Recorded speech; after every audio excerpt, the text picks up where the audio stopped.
I guess I'll just let you all start asking questions. Take us through the steps of the process of how these transformations are going to take place, Mr. Byrne. So one of the things I said to the print media is that where we were a year ago and where we are today is there's been a lot of work and development into it. Where we're going to be a year from now, some of these will change as well. This is a fluid process. We've been out raising money. We've had some very generous contributions. We've had some very generous contributions already, and we're going to need a lot more here in the future. But if the fundraising goes well, if we're able to get everything approved by our trustees and Dr. Bell, we would begin phase 1 after the 2019 football season. And phase 1 is going to include, I didn't mention this today, we're going to do some improvements for our golf programs. We're going to do some improvements for our softball program. And then we're going to go to Bryant-Denny, and we're going to do, starting in the north end zone, we're going to do the new tunnel underneath. It's going to be really cool. And we're going to have a recruiting platform deck up above, and then we'll have the recruiting area. We're going to take that from about 6,000 square feet to 12,000 square feet. Renovate the locker room, our game day locker room, and then do the north end zone club. That'll be a membership for season ticket holders to purchase. And then we'll go over to the east side, and I know this will be, you guys will all embrace this wholeheartedly, but we're moving the press box to the east side, starting about the 35-yard line on down to the end zone. And we're going to have some new sky boxes, 10 to 14 sky boxes next to that on the east side. And then we'll go to the south end zone, where we're going to have the new video board and student terrace. That's going to be really cool. We actually got that idea when we visited Lambeau Field. They did something similar at the very top of Lambeau Field. And the video board will be the largest one in the Southeastern Conference. Then we go over to the west side of the stadium, and we're going to do 2 levels of clubs. And then we're also going to do the new Founders sky boxes as well. We have 10 of those available. We've already sold, have commitments for 8 of them. And I think we're hopefully close on a 9th.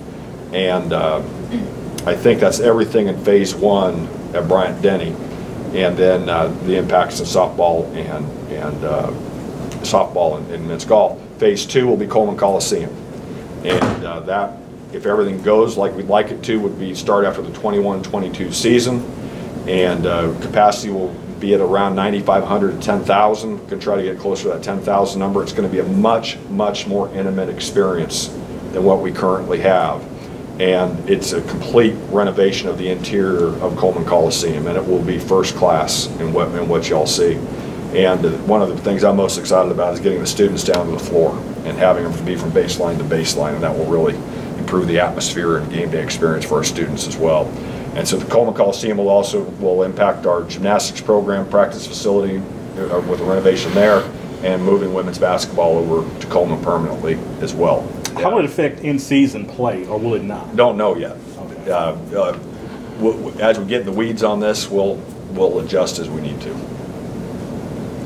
How creative do you have to be to raise that much money? Are you hitting up the same donors, or you got to get real creative in how you ask either new people or come up with new ways to get people to contribute? Well, we have some very generous donors who have been here for a long time. We've also been able to identify some new prospects who have really stepped up for us too, and we're going to need to continue to do that. And we're not asking to raise all this money in one year.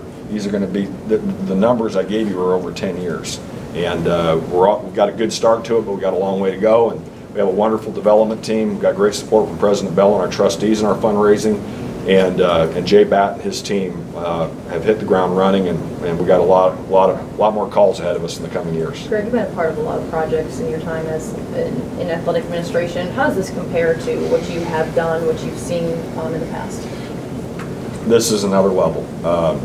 This will be, I think, one of the best projects that has ever been undertaken by an athletic department in the country, and that's part of, we want to be the best at Alabama, and part of what you have to do is you have to make sure you honor the past, and we do a really good job of that here at Alabama. Then be very focused on today. You have to create that vision for the future. You have to continue to evolve. One of the things that one of the many things that impresses me about Coach Saban is he's not status quo. He's had a lot of success doing things a certain way, but that doesn't mean he continues to just keep doing the same things. He evolves in who he is as a coach, as a leader. We need to have the same attitude as a department. We've had that before, and we want to make sure that continues in the future. Coach Saban, made the announcement up here with his wife Terry. What does that say about his commitment to Alabama that goes way beyond just anything that happens on the field? When we started talking about it a couple months ago, and that level of generosity, that's a lot of money. And for them to step up and say that they believe in these projects and what we're doing says so much about Coach Saban and Miss T, and it sends a tremendous message to our fan base that this is important, that they believe in what we're doing, and it also talks about, there's no doubt they've been committed to Alabama for a long time now, and he and I's conversations, we talk about it for a long time in the future, and that's a good thing. All right? Questions? All right, thank you. Okay, roll tide.